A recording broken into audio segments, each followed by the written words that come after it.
Ces dernières années, les flocons d'avoine ont subi un essor considérable, c'est-à-dire qu'ils sont vraiment devenus à la mode, hein. C'est devenu le petit-déj de référence, c'est devenu la collation santé de référence. Mais est-ce que c'est vraiment aussi bon que ça? C'est ce qu'on va voir dans cette vidéo. Je vous propose que on découvre 5 bienfaits des flocons d'avoine et 2 dangers. Évidemment, ils sont non exhaustifs, c'est-à-dire qu'il peut y en avoir plus que ça. C'est ceux que je voulais vous mettre en avant dans cette vidéo.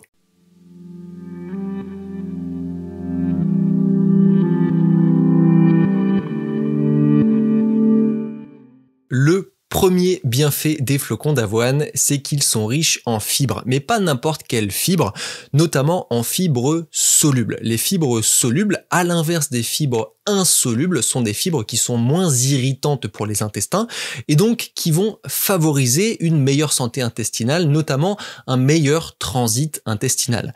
Souvent, on recommande de faire un porridge quand on est constipé, ça permet de mieux aller à la selle par la suite. Le deuxième bienfait des flocons d'avoine concerne la glycémie, c'est-à-dire le taux de sucre sanguin. En consommant des flocons d'avoine, vous favorisez une assimilation plus lente du sucre dans votre sang et donc vous avez moins l'effet pic de glycémie, c'est-à-dire boum, une grosse montée de sucre et ensuite un crash parce que vous avez plus de sucre dans le sang parce que l'insuline l'a fait descendre trop vite. Donc ça évite ce problème-là et vous avez donc une énergie qui est plus durable.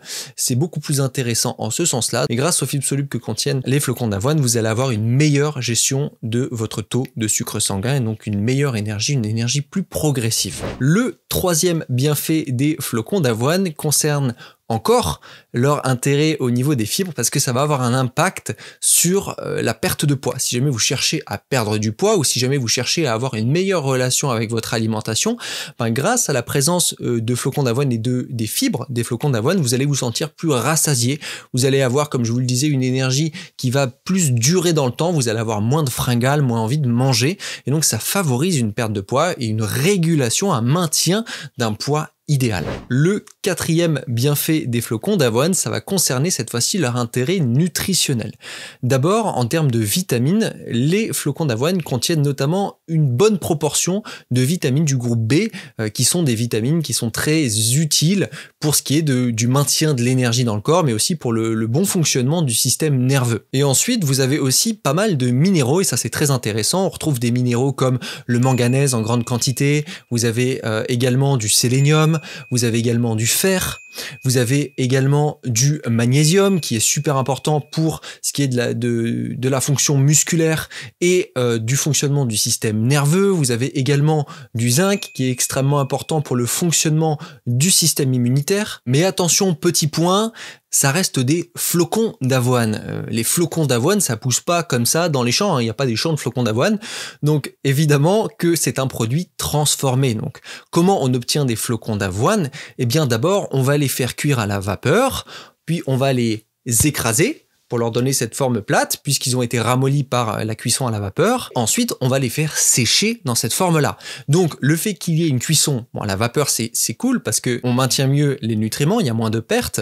Et puis derrière, il y a un séchage, donc ça peut aussi faire perdre quelques nutriments, surtout si on a fait un séchage à haute température, ce qui est en général pas le cas, quand c'est des flocons d'avoine de qualité. Mais voilà, tous ces processus-là peuvent avoir réduit légèrement l'intérêt nutritionnel des flocons d'avoine. Donc, petit conseil comme ça, si vous aimez l'avoine et si vous avez le temps aussi, parce que c'est ça l'intérêt des flocons d'avoine, c'est que c'est facile à préparer, si vous avez le temps, préférez évidemment vous tourner vers le grain entier, l'avoine entier. Le cinquième bienfait des flocons d'avoine concerne la santé cardiaque.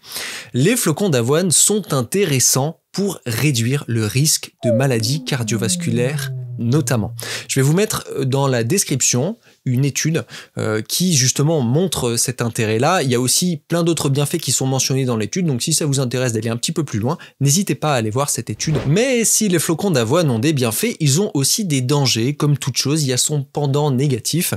Et qu'est-ce qui serait dangereux dans les flocons d'avoine? Premièrement, c'est la présence de gluten potentiellement. Alors, Vous allez me dire, mais c'est bizarre, normalement j'avais entendu que dans l'avoine, il n'y avait pas de gluten, etc. Normalement, il n'y en a pas. Sauf que en général, les sociétés qui produisent des flocons d'avoine produisent aussi des flocons d'épeautre, des flocons de blé, des flocons de plein de choses, et même d'autres produits transformés issus de céréales contenant du gluten. Et donc en général, il y a des contaminations croisées.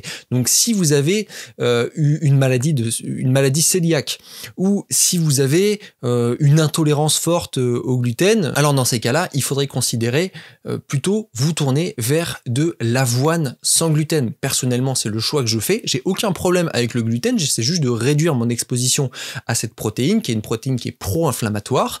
Donc, je mange évidemment de temps en temps des céréales qui contiennent du blé, c'est très rare, mais quand je le fais, voilà, je le fais en toute conscience, il n'y a aucun souci. Voilà, il faut aussi permettre à son organisme de s'adapter à tout type de produits qu'on a aujourd'hui dans notre alimentation moderne. Cela dit, j'évite au maximum mon exposition, donc je fais le choix de choisir de l'avoine sans gluten. Si vous voulez faire de même, c'est marqué sur les paquets, il y a marqué sans gluten, avoine sans gluten. Donc si c'est le cas, si vous cherchez à réduire votre exposition au gluten, faites ce choix-là. Le deuxième et dernier des dangers que j'ai noté dans cette liste des flocons d'avoine, c'est une teneur élevée en phytates. Les phytates, ce sont des composés qui ont pour effet notamment d'être chélateurs des minéraux que vous allez consommer. Chélateurs, ça veut dire quoi? Ça veut dire qu'ils vont capter, ces phytates vont capter les minéraux que vous allez manger avec vos flocons d'avoine. Par exemple, dans les flocons d'avoine, il y a des minéraux.